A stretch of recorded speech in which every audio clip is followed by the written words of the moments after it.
ব্যাখ্যাসহ বিশ্লেষণ করার চেষ্টা করছি। ভুল ত্রুটি মার্জনীয়। শ্রী শ্রী হরিলীলামৃতে তারক গোসাই বলেছেন, হরিচাঁদ চরিত্র সুধা প্রেমের ভাণ্ডার, আদি অন্ত নাহি যার কলিতে প্রচার। যার আদি নেই, অন্ত নেই, অর্থাৎ যার শুরু নেই, শেষ নেই, কলিতে সেই লীলা, সেই মাধুর্য, সেই প্রেম ভাণ্ডার সব কিছু নিয়ে হরিচাঁদ ঠাকুর আবির্ভূত হয়ে তাঁর লীলা মাহাত্ম্য প্রচার করেছেন, যেটা আর কোনো যুগে হয়নি। কলিযুগেই হরিচাঁদ ঠাকুর তিনি অবতীর্ণ হয়ে সেই প্রেমের ভাণ্ডার তাঁর ভক্তদের বিশ্লেষণ করে তাদের দ্বারে দ্বারে পৌঁছে দিয়েছেন। এখানে তারক গোসাই বলছেন, হরিচাঁদ চরিত্র সুধা প্রেমের ভাণ্ডার, আদি অন্ত নাহি যার কলিতে প্রচার। অর্থাৎ হরিচাঁদ ঠাকুরের যে চরিত্র সুধা, এটা প্রেমের ভাণ্ডার, যে ভাণ্ডারে শুধু প্রেম রয়েছে, যেখানে গেলে প্রেম পাওয়া যায়। স্বামীজি বলেছেন, জীবে প্রেম করে যেই জন, সেই জন সেবিছে ঈশ্বর। অর্থাৎ জীবকে ভালোবাসো। আবার শাস্ত্রের পাতায় বলা হয়েছে, যত্র জীব তত্র শিব। অর্থাৎ জীব সেবাই ঈশ্বরের সেবা। আর এই জীব সেবার ভিতর কি রয়েছে? রয়েছে সেই পরম প্রেম। পরম প্রেম বলতে কি বোঝায়? পরমাত্মার সহিত যে প্রেম, সেটাই হচ্ছে পরম প্রেম। পরমাত্মা অর্থাৎ পরম ব্রহ্ম, পরম ব্রহ্ম অর্থাৎ ভগবান। ভগবান যিনি, তিনি এবার হরিচাঁদ ঠাকুর রূপে অবতীর্ণ হয়ে প্রেমের ভাণ্ডার নিয়ে তাঁর ভক্তদের জন্য তিনি অবতীর্ণ হয়েছেন। তিনি প্রেম দিয়েছেন, যে প্রেমেতে মানুষ তার হিংসাবৃত্তি ভুলে যায়, যে প্রেম পেলে মানুষের ভিতর চৈতন্য জাগরিত হয়ে যায়, যে প্রেম পেলে মানুষ লোভ লালসা কাম কামনা বাসনা থেকে মুক্ত হতে পারে। তাই আমাদের দয়াল হরিচাঁদ ঠাকুর তিনি সেই প্রেমের ভাণ্ডার নিয়ে আমাদেরকে দেওয়ার জন্য, সেই প্রেম মাধুর্য দেওয়ার জন্য তিনি ধরাধামে শ্রীরাম ওড়াকান্দিতে অবতীর্ণ হয়েছেন।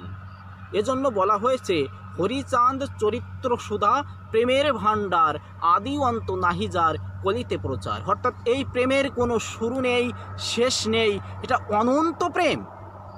অনন্ত প্রেমের কখনো শুরু শেষ থাকে না। যে প্রেমের শুরু নেই, যে প্রেমের শেষ নেই, সেই অনন্ত প্রেম, সেই নিহিত প্রেম, সেই নিহিত প্রেম পাওয়ার জন্য, সেই নিহিত প্রেম ভাবের আসার জন্য আমাদেরকে মহানাম হরিমন্ত্র জপ করতে হবে। শুধু কি হরিমন্ত্র জপ করলেই মনের ভিতর সেই প্রেম ভাব আসবে? না। শুধু হরি মন্ত্র জপ করলে মনের মধ্যে সেই প্রেম ভাব আসবে না। বিশুদ্ধ মনে, শুদ্ধ মনে আপনি যদি ভক্তি চিত্তে হরিচাঁদ ঠাকুরের শরণ লন, তবে ক্রমে ক্রমে আপনার ভিতর সেই বিশুদ্ধ প্রেম প্রস্ফুটিত হবে। প্রেম একটা ফুলের মতো, ফুল পবিত্র। এই প্রেম ফুল, হৃদয়ের ভিতর যে প্রেম ফুল জাগরিত হবে, সেই প্রেম ফুল আসবে কখন? যখন ভক্তি নামক ফুল শ্রী শ্রী হরিচাঁদ ঠাকুরের চরণে অর্পণ করা যাবে, তখন প্রেম নামক ফুল প্রাপ্ত হওয়া যাবে। আর প্রেম নামক ফুল প্রাপ্ত হলে সেই হরিচাঁদ ঠাকুরের কৃপা লাভ করা যাবে। আর এই কৃপা দেওয়ার জন্য, এই প্রেমেও ভাণ্ডার দেওয়ার জন্য শ্রী শ্রী হরিচাঁদ ঠাকুর ওড়াকান্দিতে অবতীর্ণ হয়েছেন, শুধুমাত্র জীবকে প্রেম দিয়ে কাছে টেনে নেওয়ার জন্য। হে জীব, তোমরা এসো, মানুষ হয়ে মানুষকে ভালোবেসো। তাই ভুবেন হাজারিকা একটা গানে বলেছেন, মানুষ মানুষের জন্য, জীবন জীবনের জন্য, একটু সহানুভূতি কি মানুষ পেতে পারে না। অর্থাৎ মানুষের প্রতি ভালোবাসা থাকতে হবে। মানুষ হয়ে জন্ম নিয়ে মানুষের প্রতি যদি ভালোবাসা না থাকে, তাহলে মানব জনম বৃথা হবে। এই মানব জনম কোনো সাধারণ জনম নয়, এ মানব জনম দুর্লভ জনম। এই দুর্লভ জনম অনেক সাধনার ফলে আমরা লাভ করেছি। তাই মানুষ হয়ে মানুষকে ভালোবাসতে হবে। এই নৈতিক শিক্ষা দেওয়ার জন্য, এই প্রেম দেওয়ার জন্য শ্রী শ্রী হরিচাঁদ ঠাকুর এবার ধরাধামে অবতীর্ণ হয়েছেন। তাই আমার তারক গোসাই লীলামৃতের পাতায় কি বলেছেন? হরিচাঁদ চরিত্র সুধা প্রেমের ভাণ্ডার, আদি অন্ত নাহি যার কলিতে প্রচার। সত্য ত্রেতা দাপরের শেষ হয় কলি, ধন্য কলি যুগ কহে বৈষ্ণব সকলি। সত্য যুগ চলে গেল, ত্রেতা যুগ চলে গেল, দাপার যুগ চলে গেল, এই 3 যুগের পরে কলিযুগ এলো এবং এই কলিযুগকে ধন্য বলে আখ্যায়িত করল সাধু সন্ত বৈষ্ণবগণ। কেন বৈষ্ণবগণ এই কলিযুগকে ধন্য বলল? সত্যযুগ কি ধন্য ছিল না? দাপর যুগ কি ধন্য ছিল না? ত্রেতা যুগ কি ধন্য ছিল না? এই যে সত্য ত্রেতা দাপর, এই 3 যুগ কি ধন্য ছিল না? অবশ্যই ধন্য ছিল, কিন্তু যে ধন্যতে অন্যকে ধন্য করা যায় সেই ধন্যটা সেই সব যুগে ছিল না।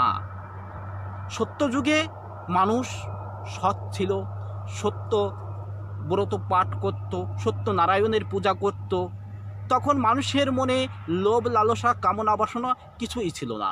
সত্যনারায়ণের পূজায় তারা সব সময় সেই প্রভুর সেবায় নিয়োজিত থাকত। যদি না থাকে ভালো মন্দ, তাহলে বোঝা যায় না আনন্দ।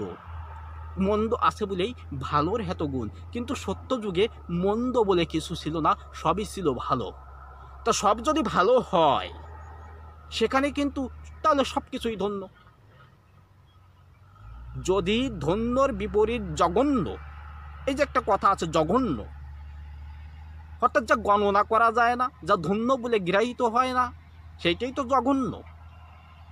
তো এই জঘন্য তখন ছিল না, তখন সব ছিল ধন্য। তো সব যদি ধন্য হয়ে যায়, ওই যে একটা কথা আছে যে বেশি ভালো ভালো না। আপনি তরকারি রান্না করলেন, তরকারিতে যদি 1 কেজির 1 প্যাকেট লবণ দেয়া হয়, সেই তরকারি কি খাওয়া যায়? অত বেশি লবণাক্ত তরকারি ও কি মুখে দেওয়া যায়? ওর কি কোনো স্বাদ থাকে? তা প্রেম যদি অতিরিক্ত হয়ে যায়, সেখানে কোনো স্বাদ আস্বাদ থাকে না। আমরা সবাই ভালো, সব ভালো, মন্দ বললে কিছু নাই। তাহলে সেই লীলার, সেই ভালোর কি কোনো মাহাত্ম্য থাকে? যদি না থাকে মন্দ, ভালোর কখনো মূল্যায়ন হয় না। তাই সত্যযুগের ধন্যটা ধন্য বলে গৃহীত হয়নি। ত্রেতা যুগ ছিল, তখন শ্রী রাম লক্ষ্মণ অবতীর্ণ হয়েছিলেন ধরাধামে। রাম লক্ষ্মণ অবতীর্ণ হয়ে তাঁরা রাজস্বিক যে ধর্ম, রাজধর্ম যেটা, সেই ধর্মটাই মানুষের দ্বারে দ্বারে দিয়েছিলেন। তাহলে এই যে গৃহধর্ম, গৃহকর্ম, এ ধর্মটা কিন্তু তখন সেভাবে প্রচারিত হয়নি। তাহলে ত্রেতা যুগকেও আমরা ধন্য বলে গ্রাহ্য করতে পারি না, গ্রহণযোগ্য হয় না। সেখানে শূদ্রদের তপস্যা করলেও কঠিন শাস্তি পেতে হতো। শম্ভুক ছিল নমশূদ্রের ছেলে, সে রামের সাধনা করছিল। রাম ভগবান, তার সাধনা করার অধিকার সবার আছে।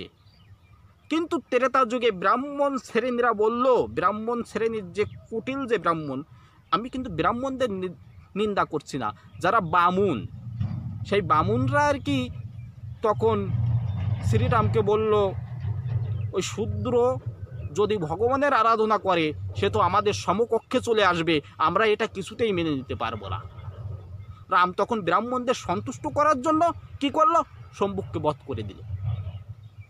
তাহলে এই যুগ কি করে ধন্য হয়? ত্রেতা যুগ ধন্য নয়, এখানে ব্যর্থতা আছে। ভগবান তো সে সবার জন্য সমান হবে, তাকে সবাই ভজন সাধন করতে পারবে। কিন্তু ত্রেতা যুগে শূদ্রদের ভজন সাধনের কোনো অধিকার ছিল না, শূদ্রদের মন্দিরে যাওয়ার কোনো অধিকার ছিল না, শূদ্রদের পথে চলতে গেলে গলায় ঘটি, পায়ে ঝাঁটা বেঁধে রাস্তা চলতে হতো। তার কারণ তাদের পায়ের ছাপ রাস্তায় লেগে থাকবে না, তাদের থুতু যেন রাস্তাঘাটে পড়ে না থাকে, ঘটির ভিতর ফেলতে হবে।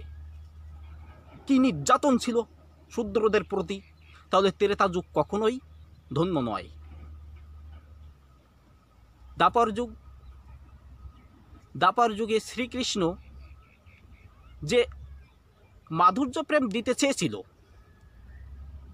কিন্তু ওই নৈটাধারী কিছু বৈষ্ণবগণ সেই প্রেমে ব্যাঘাত ঘটিয়ে এই প্রেমটাকে কলুষিত করে জলাঞ্জলি দিয়ে দিল। তারা দল করলো নেড়ানেড়ির দল। নেড়ানেড়ির দল বোঝেন তো? মানে দেখবেন বৈষ্ণব হতে গেলে সঙ্গে একজন বৈষ্ণবী রাখতে হচ্ছে। হ্যাঁ, আচ্ছা, আমি যদি বৈষ্ণব হব, আমি যদি নিজে বিয়ে শাদী করলাম না, তাহলে পরের একটা বউ নিয়ে এই যে সাধন ভজন করা, নৈষ্ঠিকতা, এই যে এখানে কিন্তু নেড়ানেড়ির একটা বিশৃঙ্খলতা এসে যাচ্ছে। ভজন সাধনের নামে চলছে গোপন ঘরে গোপন কারবার। এই যে বর্তমানে আশারাম বাপু, রাম রহিম গেড়াকলে কিন্তু আটকা পড়ে গেছে। সুতরাং এই যে বৈষ্ণবের যে সাধন ভজন ছিল, প্রকৃত যে সাধন ভজন, বৈষ্ণবের যে মাধুর্য প্রেম, সেই মাধুর্য প্রেমটাকে কলুষিত করে দিল এই নেড়ানেড়ির দলে। তাহলে দ্বাপর যুগটাও ধন্য রইল না। সত্য গেল, ত্রেতা গেল, দ্বাপার গেল, রইল কলি। সত্য ত্রেতা দ্বাপর, শেষ হয় কলি, ধন্য কলি যুগ কহে বৈষ্ণব সকলি। এবার এই কলিযুগকে বৈষ্ণবগণ কেন ধন্য বলছে? এই কলিযুগের প্রথম সন্ধ্যায় অবতীর্ণ হলো গৌর নিতাই। তারা নামে প্রেমে মাতোয়ারা হয়ে দাঁড়ে দাঁড়ে হরিবোল, হরিনাম, কৃষ্ণ নাম, কৃষ্ণ প্রেম এগুলো বিলাতে লাগলো। তাদের নামের বলে জগাই মাধাইকে তারা উদ্ধার করল। তবুও কিন্তু নামে কিছুটা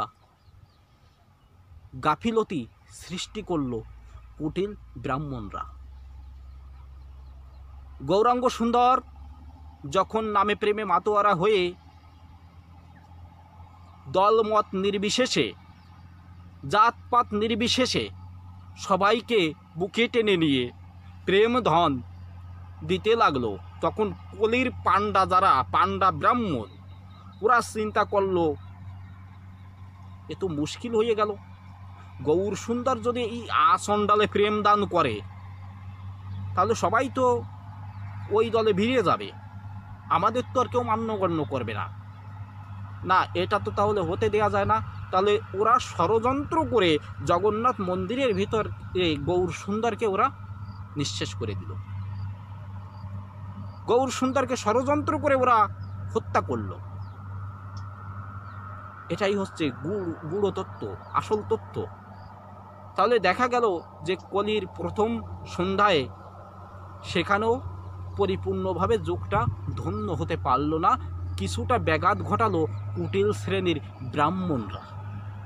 ওরা ঠিক ব্রাহ্মণ না, ব্রাহ্মণ আবার আলাদা জিনিস। 9 প্রকার গুণ না থাকলে ব্রাহ্মণ হওয়া যায় না। ওরা হচ্ছে বামুন। সেই বামুন গোষ্ঠী, ওদের ষষ্ঠী পূজায় ব্যাঘাত হবে বলে ওরা চিন্তা করলো যে গৌর সুন্দরকে তাহলে দুনিয়া থেকে হটিয়ে দাও। গৌর সুন্দরকে তখন দুনিয়া থেকে তারা ষড়যন্ত্র করে সরিয়ে দিল, যার কারণে কলির প্রথম সন্ধ্যায়ও পরিপূর্ণভাবে ধন্য লাভ করল না। কলির শেষ সন্ধ্যায়কালে ঐশান্য কোণে ভগবান শ্রী শ্রী হরিচাঁদ ঠাকুর রূপে ধরাধামে অবতীর্ণ হলেন।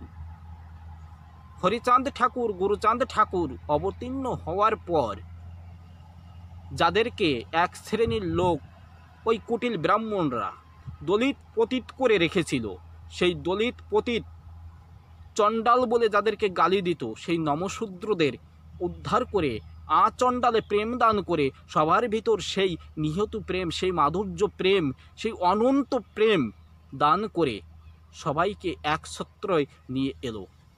এখানে কোনো হিন্দু নেই, মুসলিম নেই, বৌদ্ধ নেই, খ্রিস্টান নেই, সবাই মিলে নামে প্রেমে মেতে গেল। সবাই বলছে হরি বল। 3 কোটি মিয়া, 4 কোটি মিয়া, 5 কোটি মিয়া দলে দলে সবাই ওড়াকান্দি আসতে লাগলো। কেন আসতে লাগলো? সেই মধুর প্রেম, সেই মাধুর্য প্রেমের ভাব আস্বাদন করার জন্য আসতে লাগলো। এই কারণে এই কলিযুগকে বৈষ্ণবগণ বলল ধন্য কলিযুগ। সত্য ত্রেতা দাপর শেষ হয় কলি, ধন্য কলিযুগ কহে বৈষ্ণব সকলি। বৈষ্ণব কি? বৈষ্ণব হলো যার প্রতি সবার ভক্তি বিশ্বাস সাধুত্ব থাকে, তিনি বৈষ্ণব। বৈষ্ণবের ভিতর কোনো জাত বিচার নেই, কোনো উঁচু নিচু নেই। বৈষ্ণব সবার সঙ্গে খেতে পারে, সবার সঙ্গে চলতে পারে, সবার সঙ্গে যেতে পারে, তিনি বৈষ্ণব। শুধু কৃষ্ণ মন্ত্রে দীক্ষা নিয়ে হরে কৃষ্ণ হরে কৃষ্ণ হরে কৃষ্ণ দিন ভরে মালা টিপলে সে কখনো বৈষ্ণব হতে পারে না। বৈষ্ণব হতে গেলে বৈষ্ণবত্ব হৃদয়ে থাকতে হবে, ভক্তি চিত্ত নিয়ে সবাইকে আপন করে কাছে টেনে নিতে হবে, সবাইকে ভালোবাসতে হবে। তিনি হচ্ছে পরম বৈষ্ণব। এই পরম বৈষ্ণব যারা, তারা বলল ধন্য কলিযুগ, অর্থাৎ এই কলিযুগ হলো ধন্য। তাই আমার তারক গোসাই বললেন সত্য ত্রেতা দাপরের শেষ হয় কলি, ধন্য কলিযুগ কহে বৈষ্ণব সকলি। 3 যুগ পরে কলি যুগ এ কনিষ্ঠ, কনিষ্ঠ হইয়া হইল সর্বযুগ শ্রেষ্ঠ। কনিষ্ঠ সত্য যুগ যখন আগে এসেছে তখন সে জ্যেষ্ঠ, যে আগে আসে, যে সন্তানটা আগে ভূমিষ্ঠ হয় তাকে আমরা জ্যেষ্ঠ সন্তান হিসেবে গণ্য করি। তাহলে যে যুগটা আগে এসেছে সে যুগটাকে জ্যেষ্ঠ বলা যায়। সত্য আগে এলো, তারপর এলো ত্রেতা, তারপর দাপর, তারপর কলি। তাহলে সত্য যুগ জ্যেষ্ঠ যুগ, ত্রেতা যুগ মধ্যম যুগ, দাপর যুগ তৃতীয় যুগ, কলিযুগ কনিষ্ঠ। অর্থাৎ এই কনিষ্ঠ হয়ে কি করে শ্রেষ্ঠ হলো, ছোট হয়ে কি করে বড় হলো, একটা ভাববার বিষয়।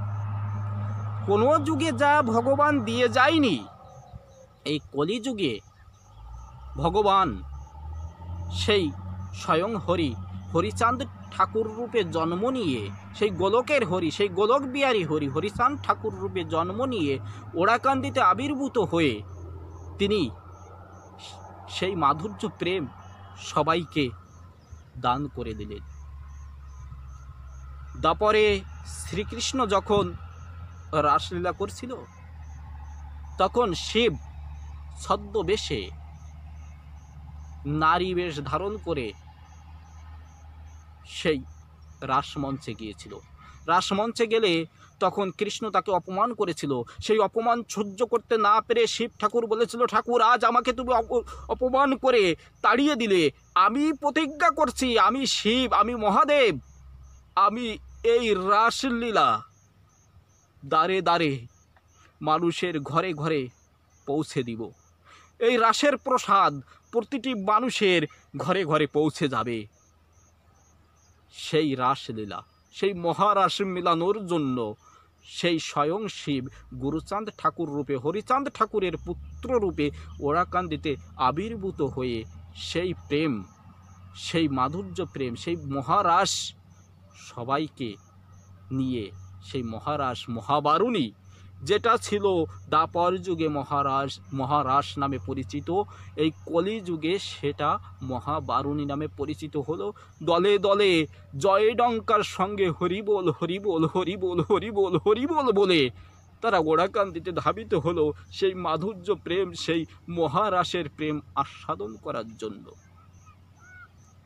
তাহলে বোঝা যাচ্ছে যে এই যুগে এত সুন্দরভাবে হরিচাঁদ ঠাকুর মানুষকে প্রেম দিয়ে, ভালোবাসা দিয়ে সবাইকে একত্রিত করতে পেরেছেন, যেটা অন্য কোনো যুগে সম্ভব হয়নি।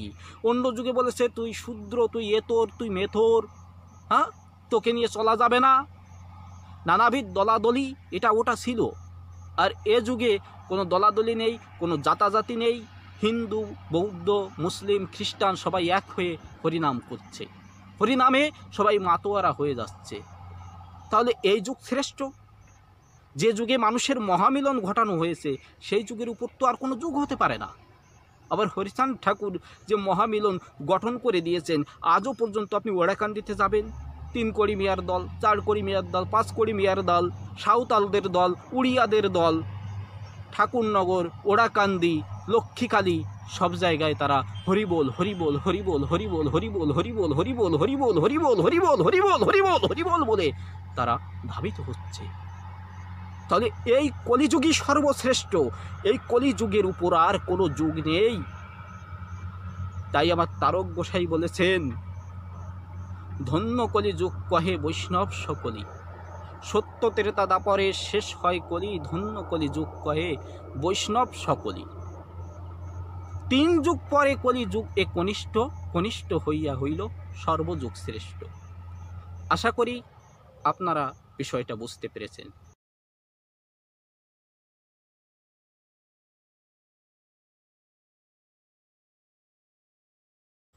যে যাহারে ভক্তি করে সেই তার ঈশ্বর, ভক্তিযোগে সেই তার স্বয়ং অবতার। বর্তমান চলছে কলিকাল, আর এই কলিকালে গৌরাঙ্গ অবতীর্ণ হয়ে ধরাধামে নাম ধর্ম প্রেম বিতরণ করেছিলেন। তাই তারক গোসাই তাঁর কলমে বলেছেন, এই কলিকালে শ্রী গৌরাঙ্গ অবতার। অর্থাৎ এই কলিকালের শুরুতে গৌরসুন্দর অবতীর্ণ হয়ে তিনি পাপীদেরকে ধর্মপথে আনার প্রচেষ্টা চালিয়েছিলেন।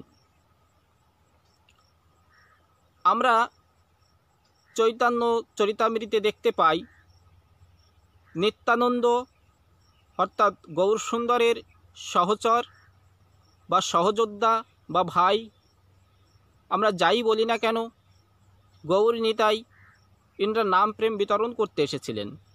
তো নিত্যানন্দ যখন নামে বিভোর হয়ে জগাই মাদাইয়ের কাছে গিয়ে বলল, ভাই রে, তোরা একটিবার সেই মধুমাখা কৃষ্ণ নাম জপ কর, যে নাম শুনে অন্তরে অনন্ত প্রেম প্রাপ্ত হওয়া যায়, যে নাম শ্রবণ করলে অন্তরের সমস্ত পাপ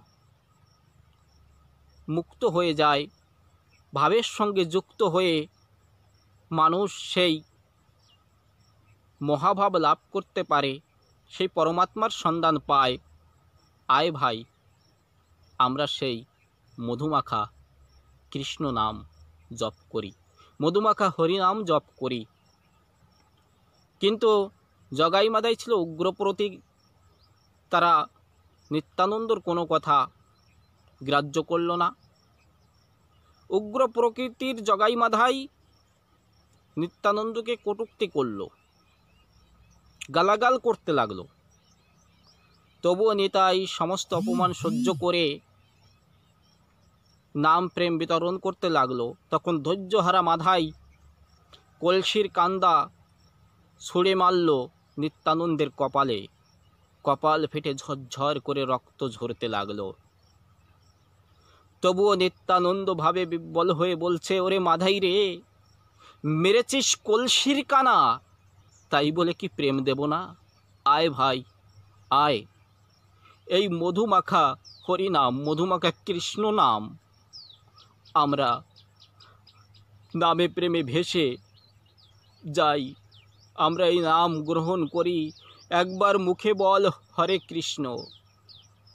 তখন মাদাই হাবার মারতে উদ্যত হলে জগাই তাকে থামালো, বলল, ভাই রে, একটিবার চেয়ে দেখ, নিতাইর কপাল থেকে ঝরঝর করে রক্ত ঝরছে, তবুও সে কৃষ্ণ নাম বিতরণ করে যাচ্ছে। ও ভাই, আঘাত সয়ে যে নাম বিতরণ করে, সেই নাম কত মধুর হতে পারে রে ভাই। আয় রে ভাই মাধাই, আমরা নিত্যানন্দের সঙ্গে আনন্দে আজ থেকে আমরা সেই মধুমাখা কৃষ্ণ নাম, মধুমাখা হরিনাম জপ করতে থাকি। তখন জগাই মাদাই ছুটে গিয়ে নিত্যানন্দের চরণ ধরে বলল, দাদা, আজ থেকে তুমি আমাদের দাদা, আজ থেকে আমরাও তোমার সঙ্গে নামে প্রেমে ভেসে যাব। এই যে নামের দ্বারায় পাপিষ্ঠর হৃদয় গলিত হয়ে গেল, সে বুঝতে পারল যে এই নামের ভিতর কত মধু রয়েছে যে আঘাত সয়ে কপাল দিয়ে রক্ত ঝরছে, তারপরেও নাম বিতরণ করছে, না জানি এই নামের ভিতর কত মাহাত্ম্য, কত মধুর নাম। তাই তো বিদ্রোহী কবি কাজী নজরুল ইসলাম তানার একটি গানের মাঝে বলেছেন, সে হরি কেমন বল, নাম শুনে যার এত প্রেম আনে চোখে আনে এত জল। নাম শুনে যার এত প্রেম জাগে চোখে আনে এত জল, সে হরি কেমন বল। শুনেছি সে নাকি কালো, কেমনে জ্বালায় সে রূপের আলো। এই কালো রূপের মাঝে যে এত আলো রয়েছে এবং তার নামে যে এত মধু রয়েছে, সে হরি না জানি আরও কেমন দেখতে। সে কি শুধু কালো, নাকি কালো হৃদয়কে ভালো করার জন্য কালো বরণ ধারণ করে এই ধরাধামে অবতীর্ণ হয়েছেন? যাদের কয়লা কালো হৃদয়, তারা কৃষ্ণ নামে তার হৃদয়টা যেন সুন্দর হয়, উত্তম হয়, হয়তো সেই অভিপ্রায়ে অবতীর্ণ হয়েছিলেন স্বয়ং শ্রীকৃষ্ণ। এই শ্রীকৃষ্ণেরই অবতার শ্রী গৌর সুন্দর গৌরাঙ্গ। তাহলে দেখুন, দ্বাপর যুগে যে কৃষ্ণ বর্ণ ধারণ করে অবতীর্ণ হয়েছিলেন, কালো বর্ণ অঙ্গে ধারণ করেছিলেন, তিনি কলিযুগে গৌর বর্ণ ধারণ করে গৌরাঙ্গ রূপে অবতীর্ণ হলেন। তাহলে তাঁকে আমরা যেমনটি চিন্তা করব, তিনি তেমন। যে যাহারে ভক্তি করে সেই তার ঈশ্বর, ভক্তিযোগে সেই তার স্বয়ং অবতার। অর্থাৎ আপনি যাকে ভক্তি করবেন তিনিই আপনার কাছে ঈশ্বর। আপনি যদি আপনার মা বাবাকে ভক্তি করেন, আপনার মা বাবাই আপনার ঈশ্বর। ভক্তিযোগে সেই তার স্বয়ং অবতার। ভক্তিতে যুক্ত হয়ে তুমি যার আরাধনা করবে সেই তোমার কাছে অবতার। গীতায় শ্রীকৃষ্ণ বলেছেন, যদা যদাই ধর্মস্য গ্লানির্ভবতি ভারত অভ্যুত্থানম ধর্মস্য তদাত্মনাং সৃজাম্যহং পরিত্রাণায় সাধুনাং বিনাশায় চ দুষ্কৃতম ধর্ম সংস্থাপনার্থায় সম্ভবামি যুগে যুগে। অর্থাৎ যুগে যুগে আমি পাপীদের বিনাশ এবং সাধুদের রক্ষার জন্য, ধর্ম প্রতিষ্ঠা করার জন্য অবতীর্ণ হয়ে থাকি। তো কলিযুগে 1 ভাগ ধর্ম, 3 ভাগ অধর্ম। যখন অধর্মের চাপে ধর্ম প্রায় বিলুপ্ত হওয়ার পথে, তখন গৌরাঙ্গ মহাপ্রভু অবতীর্ণ হলেন ধর্মকে প্রতিষ্ঠিত করার জন্য। মায়াবাদী সন্ন্যাসীদের প্রেম দেওয়ার জন্য এবং কলির ধর্মকে বিলুপ্ত করে মানুষকে সঠিক ধর্মতত্ত্ব, ধর্মপদ দেখানোর জন্য তিনি এসেছিলেন। যদিও পদে পদে তিনি বাধার সম্মুখীন হয়েছিলেন, তাকে অনেকভাবে বাধা দেওয়া হয়েছিল এবং শেষ পর্যন্ত ষড়যন্ত্র করে জগন্নাথ মন্দিরে তাকে হত্যা করে তার দেহটাকে গোপনে সরিয়ে ফেলা হয়েছিল। এ বড় নির্মম সত্য। কেননা গৌর সুন্দর চেয়েছিলেন দল মত জাতি ধর্ম নির্বিশেষে সবাইকে মধুর প্রেমে, নামে প্রেমে ভাসিয়ে দিতে। তিনি কখনো কোনো জাতিভেদ মানতেন না। তাই দেখা গিয়েছে হবিউল্লাহ কাজীর ছেলে ব্রহ্ম হরিদাস, তিনিও হরিনামে মাতোহারা হয়ে গেলেন। তাঁর পাশে থেকে হরিনাম কীর্তন করতে লাগলেন। কিন্তু পুরীর যে বামুন পাণ্ডাগুলো, যারা প্রকৃত ব্রাহ্মণ নয়, ব্রাহ্মণ আলাদা জিনিস, ব্রাহ্মণ 9 প্রকার গুণ না থাকলে সে কখনো ব্রাহ্মণ হতে পারে না। জন্মগুণে কখনো কেউ ব্রাহ্মণ নয়, কর্মগুণে ব্রাহ্মণ হতে হয়।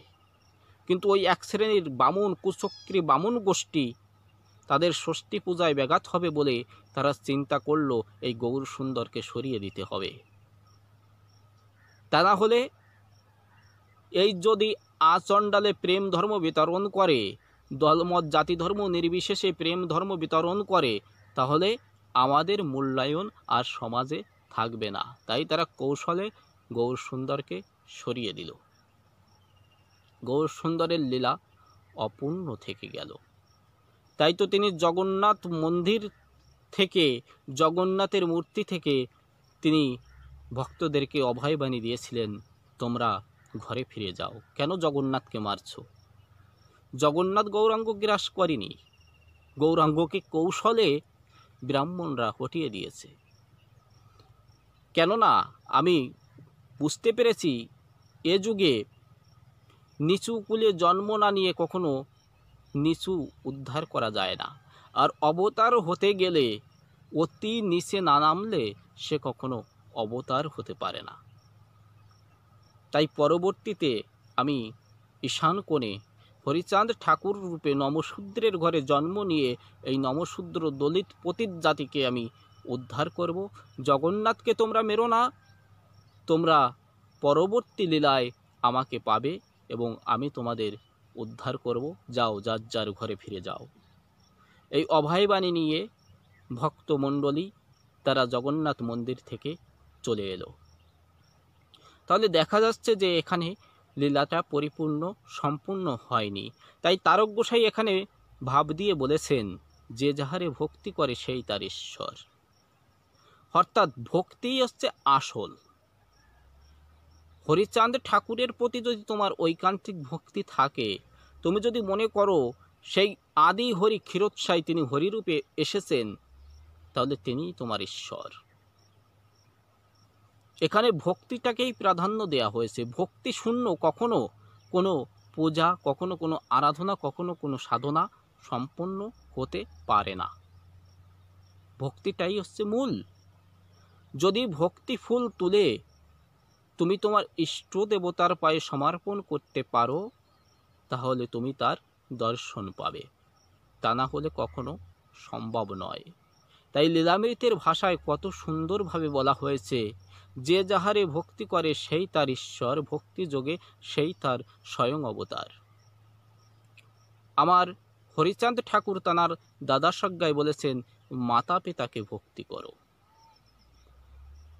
এ বাক্যের মাধ্যমে হরিচাঁদ ঠাকুর বোঝাতে চেয়েছেন, তোমার যদি কেউ অবতার থাকে, তোমার যদি কোনো বান্ধব থাকে, তোমার যদি কেউ প্রিয় থাকে, তোমার যদি কোনো ইষ্টদেবতা থাকে, তোমার যদি কেউ ঈশ্বর থাকে, তোমার যদি কেউ পরম ব্রহ্ম থাকে, তিনি তোমার মা বাবা। মা বাবার উপরে আর কোনো ভগবান নেই। তাই নকুল কুমার বিশ্বাস তাঁর একটা গানে বলেছেন, খাওয়াইয়ে ক্ষীর দধি দুগ্ধ, মাটির মাকে করছো মুগ্ধ, ঘরে বসে জ্যান্ত মাতর পচা পান্তা খায়, স্বর্গ পুড়ে ছাই হবে তোর মায়ের বেদনায়। অর্থাৎ মায়ের মনে যদি কষ্ট দাও, মা বাবার মনে যদি কষ্ট দাও, তাহলে তোমার সকল কিছু বিনষ্ট হবে। স্বর্গ তো দূরের কথা, নরকের দুর্যোগময় ঘন ঘটায় তোমার জীবনটা জর্জরিত হয়ে যাবে। স্বর্গ কোথায়? পিতা স্বর্গ, পিতা ধর্ম, পিতাই পরমন্তপ। আর স্বর্গের থেকে শ্রেষ্ঠ কি? জননী জন্মভূমি স্বর্গাদপি গরিহসি। অর্থাৎ জননী এবং জন্মভূমি স্বর্গের থেকেও শ্রেষ্ঠ। তাহলে মা বাবার যদি পূজা করা হয়, মা বাবাকে যদি ভক্তি করা হয়, অন্য কোনো ভগবানের পূজা করা লাগে না। ভগবান তোমার দাসের দাস হয়ে, তোমার দাস অনুদাস হয়ে তোমার পূজা করবে, তুমি যদি তোমার মা বাবাকে ভক্তি করো, শ্রদ্ধা করো, মা বাবাকে মনোপ্রাণ সঁপে দিয়ে, মা বাবার চরণ তলে নয়ন জলে ভেসে ভেসে মা বাবার চরণ পূজা করতে পারো, তাহলে ভগবান তোমার সকল বোঝা বহন করবে, তোমার দাস অনুদাস হয়ে তোমার সঙ্গে থাকবে।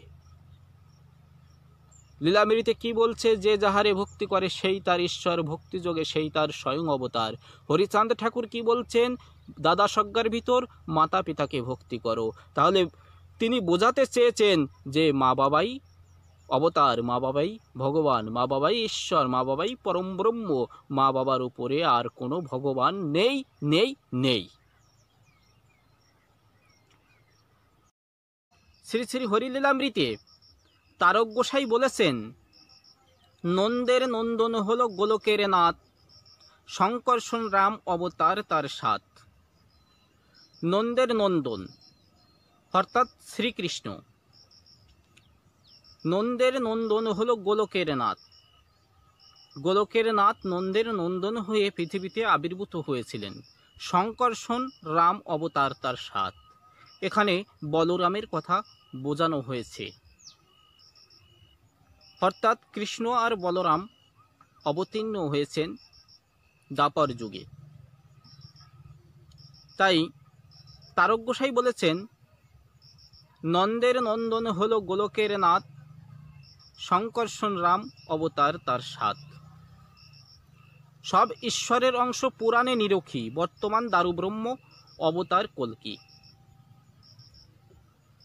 সব ঈশ্বরের অংশ বিশেষ, কৃষ্ণ বলো, বলরাম বলো, অন্যান্য অবতার সব ঈশ্বরের অংশ বিশেষ, একটা অংশ শক্তি। তাই এখানে তারক গোসাই বলতে চেয়েছেন যে নন্দের নন্দন হলো গোলকের নাথ, শঙ্কর্ষণ রাম অবতার তার সাথ। অর্থাৎ কৃষ্ণ বলরাম তারা যদিও অবতীর্ণ হয়েছেন, কিন্তু তারা পূর্ণ নয়, তারা ঈশ্বরের অংশ বিশেষ। সব ঈশ্বরের অংশ পুরাণে নিরখী, বর্তমান দারুব্রহ্ম অবতার কল্কি। বর্তমান চলছে কলিযুগ, আর এই কলিযুগের অবতার হচ্ছে দারুব্রহ্ম কল্কি, কল্কি অবতার। এই কল্কি অবতার যখন কলিতে পাপে বিনষ্ট হয়ে যাবে, সব কিছু পাপে পরিপূর্ণ হয়ে যাবে, তখন কল্কি অবতীর্ণ হবেন। তাই তারক গোসাই এখানে সেই উপমা ব্যাখ্যা করেছেন। দ্বাপর যুগে কৃষ্ণ অবতীর্ণ হয়েছিলেন মূলত কংসবধের জন্য। কংস ছিল অত্যাচারী রাজা। অত্যাচারী রাজা কংস, শিশুপাল সহ অনেকেই তখন অত্যাচারী রাজা হয়ে উঠেছিল। সেই অত্যাচারী রাজাদের বিনাশ করার জন্য, সঠিক রাজধর্ম আনয়ন করার জন্য, রাজতন্ত্রকে সঠিকভাবে গঠন করার জন্য শ্রীকৃষ্ণ বলরাম অবতীর্ণ হয়েছিলেন। কেননা রাজার মধ্যে যদি হিংসাবৃত্তি থাকে, রাজার মধ্যে যদি কূটনৈতিক ছলচালনা থাকে, তাহলে প্রজাদের মনে কখনো শান্তি আসতে পারে না। দুরাচারী অত্যাচারী কংস প্রজাদের নানাভাবে নির্যাতন করত, প্রজাদের নানাভাবে উৎপীড়ন করত। কংস এমনই অত্যাচারী ছিলেন যে তার নিজের বাবা উগ্রসেনকে সিংহাসন থেকে বিচ্যুত করে কারাগারে নিক্ষেপ করে নিজেই সিংহাসন দখল করেছিলেন। তাই কংসর মতো অত্যাচারী রাজা, শিশুপালের মতো অত্যাচারী রাজা, তৎকালীন সময় দুর্যোধন, দুঃশাসন, এদের মতো অত্যাচারী রাজাদের অত্যাচার এতভাবে বেড়ে গিয়েছিল প্রজাদের উপর, যার কারণে ভগবানকে অবতীর্ণ হয়ে এই দুষ্টের দমন শিষ্টের পালন করার জন্য তিনি এসেছিলেন। তিনি এসে ধর্মকে প্রতিস্থাপন করে গিয়েছেন। সঠিক যে ধর্মটা, সঠিক যে রাজতন্ত্রতার, একজন রাজার যে ধর্ম, প্রজা পালন, প্রজাদের উপর রাজার যে সহানুভূতি, রাজার যে দায়বদ্ধতা, এটা তিনি দেখিয়ে গিয়েছেন। তো কংস ছিলেন অত্যাচারী রাজা। তিনি প্রজাদের ভালোবাসতেন না, প্রজাদের মঙ্গল কামনা করতেন না, প্রজাদের উৎপীড়ন করতেন, প্রজাদের সুখ শান্তি হরণ করেছিলেন।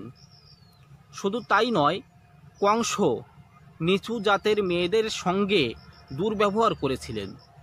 নিচু জাতের মেয়েদেরকে ধরে এনে তাদেরকে বলাৎকার করতেন, তাদের উপর শারীরিক নির্যাতন করতেন, তাদেরকে দাসীতে পরিণত করতেন, যার জন্য কংসর অত্যাচার এতভাবে বেড়ে গিয়েছিল। শিশুপাল, দুর্যোধন, দুঃশাসন, এদের অত্যাচার এমনভাবে বৃদ্ধি পেয়েছিল যে ভগবানকে পৃথিবীতে অবতীর্ণ হতে হয়েছিল। তাই আমার তারক গোসাই বলেছেন, নন্দের নন্দন হলো গোলকের নাথ, শঙ্কর্ষণ রাম অবতার তার সাথ। শ্রীকৃষ্ণ বলরাম অবতীর্ণ হয়ে রাজতন্ত্র সঠিকভাবে গঠন করেছিলেন। রাজার কেমন ধর্ম হওয়া উচিত, রাজার কেমন আচরণ হওয়া উচিত, এই রাজধর্ম, এই রাজতন্ত্র এইটি সুপ্রতিষ্ঠিত করার জন্য শ্রীকৃষ্ণ বলরাম অবতীর্ণ হয়েছিলেন।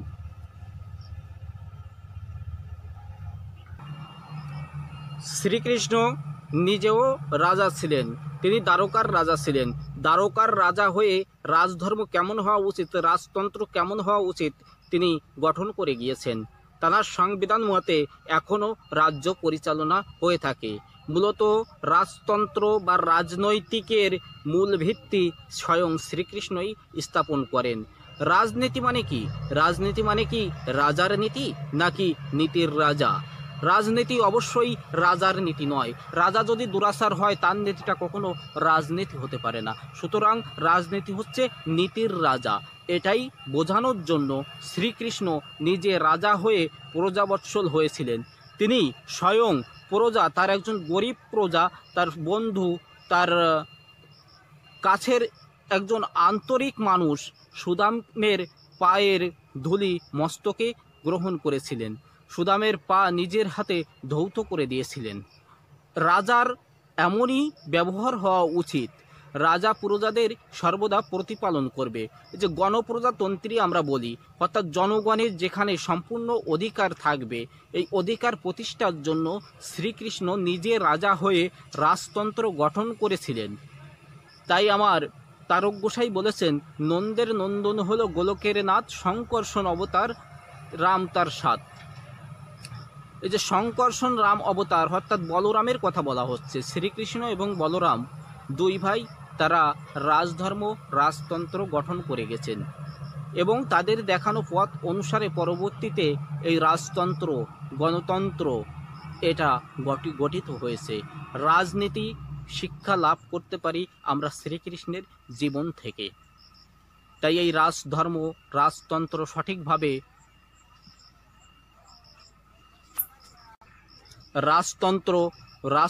সঠিকভাবে গঠন করার জন্য এবং গণতন্ত্র অধিকার, রাজনীতি কেমন হওয়া উচিত এই সংবিধানগুলো প্রতিপালন করার জন্য এবং দুষ্ট রাজাদের শাস্তি দেওয়ার জন্য, রাজধর্ম সঠিকভাবে প্রতিস্থাপন করার জন্য, অত্যাচারী রাজাদেরকে বধ করে সঠিকভাবে রাজধর্ম প্রতিষ্ঠিত করে গেছেন স্বয়ং শ্রীকৃষ্ণ। আজও শ্রীকৃষ্ণের সেই রাজতন্ত্র অনুযায়ী রাজাদের রাজনীতি কর্মকাণ্ড সম্পাদন হয়ে থাকে। সেই রাজতন্ত্র থেকে ধীরে ধীরে গণতন্ত্রে পরিণত হয়েছে।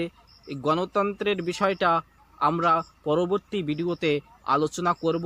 এই গণতন্ত্রের বিষয়টা এসেছে মূলত হরিচাঁদ ঠাকুর এবং নিমাই গৌরাঙ্গ মহাপ্রভুর হাত ধরে। গণতন্ত্র সম্পর্কেও আমরা আলোকপাত করব ধীরে ধীরে। রাজতন্ত্রের যে ভুল ত্রুটি কিছু ছিল, সেই ভুল ত্রুটিগুলো শুধরে দেওয়ার জন্য, রাজতন্ত্র কেমনভাবে গঠিত হতে হয়, রাজনীতি কেমন হতে হয়, সেই দিক পরিচালনার জন্য স্বয়ং শ্রীকৃষ্ণ বলরাম অবতীর্ণ হয়ে আমাদেরকে সেই পথ দেখিয়ে গেছেন। জয় হরি বল।